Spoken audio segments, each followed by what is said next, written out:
Sleep is like climbing a steep hill. The beginning is like the grueling climb to the top of the hill, where you're tossing and turning, you're checking your phone, embarrassing memories from 10 years ago pop up in your head, you know, the same old same old. After a while, you reach the top of the hill, you finally fall asleep.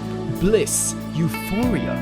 Finally, you have reached the top. But after 7 to 9 short hours later, you have to descend the hill, leave the peak, you have to wake up.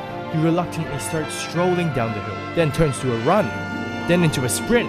Oh god, the hill's too steep, you're rolling down head first! You're fucking full-on Looney Tuning down the hill. Feels like you're breaking every single orifice in your body. And that is how it feels like to wake up. Sleep is the worst. Okay, maybe not the worst thing. Like, there are far more worse things than sleep. Like hangnails, like accidentally stubbing your toe, like the Black Plague. But out of all the mundane things in our lives, sleep is probably one of the worst. I'm not talking about sleeping. Sleeping is probably the best part of my day. I'm talking about getting sleep. You know, sleep is such a paradox, right? It's so good, but bad at the same time. You know, I love sleeping, but I just hate trying to sleep. Surely one of you guys have these days where you're finally getting work done on a project you put off for months, finally making progress on it, but then you start feeling a bit drowsy. So you go to the kitchen, you flip on the coffee maker, whatever equivalent, maybe a pour over, maybe a espresso machine, who knows? You give yourself some coffee, you chug it down, but it's no use. Your brain is already completely scrambled. There's nothing else you can do. The only thing you can do is go to sleep. That's horrific, eh? That's like a horror story. But that's not even the worst. You know what's an even worse scenario? It's this. Let's say maybe you don't get that coffee. Maybe let's say you decide to do something good for yourself for once. You decide to go to sleep early, so you can maybe wake up tomorrow and work on the project. You jump on the bed.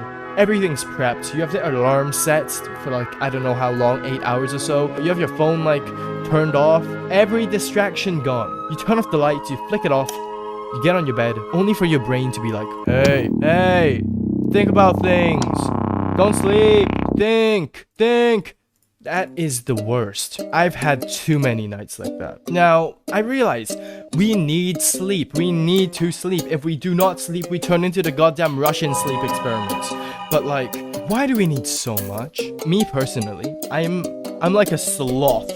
I'm like a goddamn koala. I need 8 hours of sleep minimum. Anything less, and I feel like a goddamn zombie with half its brain missing. Why can't we just live with something reasonable? Like 2 hours, you know?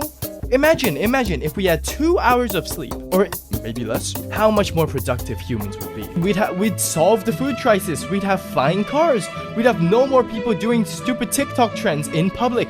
It would be amazing. It would be utopia. So, I have a plan, right? To get rid of sleep once and for all. We're gonna like do a sleep survey or something on every single human, right? We're gonna cherry pick them. And then we're going to force them to breed. Hear me out now. No. This may be too close to what a certain historical figure in World War II did, but like, hear me out now.